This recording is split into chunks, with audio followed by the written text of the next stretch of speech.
Assalamualaikum warahmatullahi wabarakatuh. Perkenalkan, nama saya Safrida Elisa Lubis dengan nomor induk mahasiswa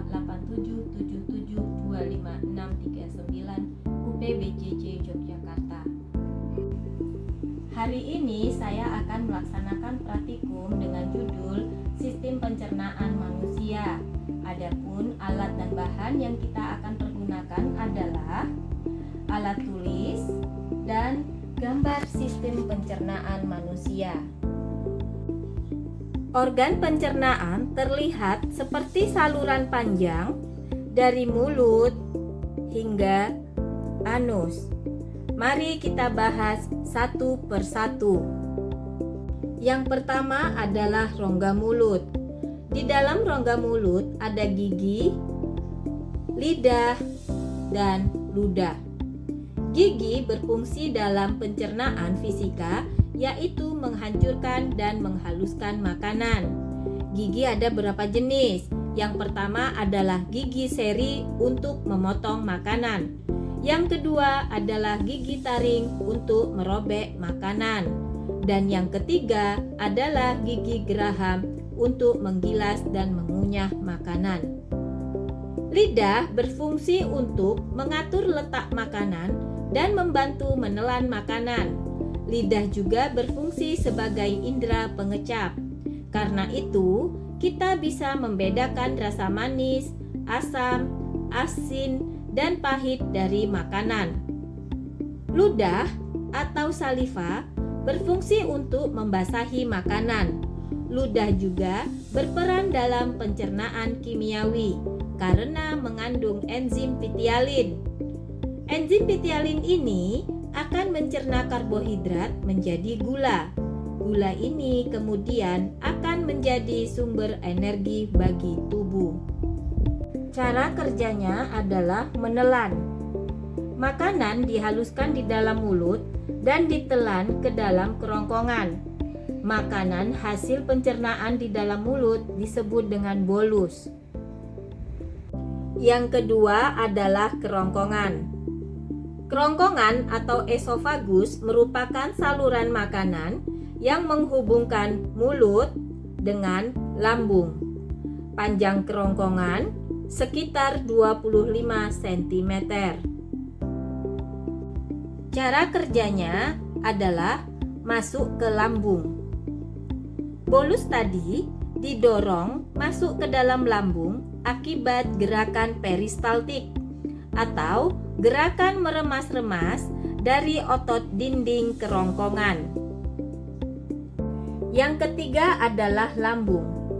Lambung berbentuk seperti kantong yang terletak di dalam rongga perut, agak ke sebelah kiri, tepat di bawah sekat diafragma.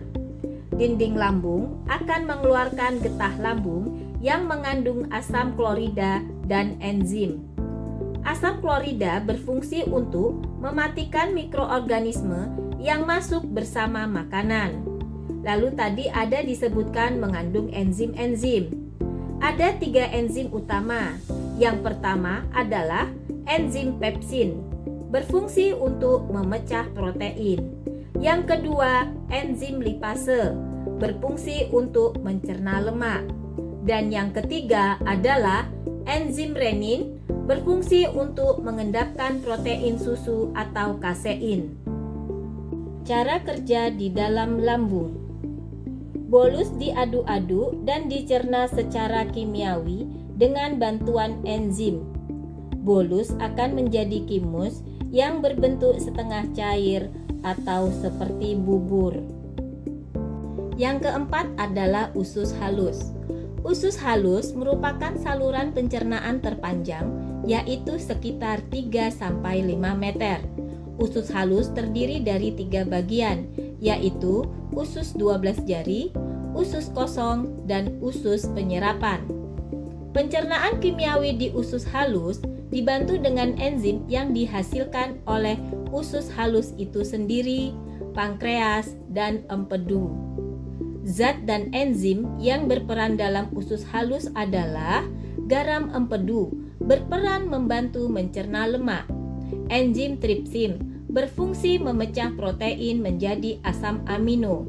Enzim lipase berfungsi mencerna lemak menjadi asam lemak dan gliserol. Dan yang terakhir, enzim amilase berfungsi untuk mencerna zat tepung. Cara kerjanya adalah masuk ke usus halus. Kimus kemudian masuk ke usus halus. Di dalam usus halus, kimus dicerna lagi dengan enzim menjadi zat-zat yang paling sederhana atau sari-sari makanan. Yang kelima adalah usus besar. Usus besar berfungsi untuk membusukkan sisa-sisa pencernaan dari usus halus menjadi feses dengan bantuan bakteri Escherichia coli, serta mengatur kadar air dalam feses.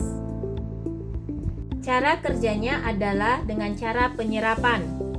Di dalam usus halus juga, tepatnya di usus penyerapan, sari-sari makanan akan diserap dan masuk ke pembuluh darah untuk diedarkan ke seluruh tubuh. Sari-sari makanan ini nantinya akan diubah menjadi energi. Yang terakhir adalah anus. Anus berfungsi untuk mengeluarkan feses dari dalam tubuh. Proses pengeluaran feses disebut dengan defekasi. Cara kerjanya adalah dengan pembuangan sisa. Lalu, sisa-sisa makanan yang tidak diserap akan dibusukkan di dalam usus besar menjadi feses dan dikeluarkan melalui anus. Jadi kesimpulannya adalah sistem pencernaan manusia merupakan susunan organ yang bekerja sama untuk mencerna makanan agar zat gizinya dapat diserap oleh tubuh. Proses pencernaan dimulai dari mulut, kemudian makanan melewati kerongkongan menuju lambung. Setelah itu, makanan dicerna lebih lanjut di usus halus dan sari-sari makanan diserap oleh tubuh. Sisa makanan kemudian masuk ke usus besar sebelum akhirnya dikeluarkan melalui anus. Setiap organ pencernaan memiliki fungsi yang berbeda, tetapi semuanya saling berkaitan untuk membantu tubuh memperoleh energi dan nutrisi yang dibutuhkan. Sekian praktikum dari saya. Wassalamualaikum warahmatullahi wabarakatuh.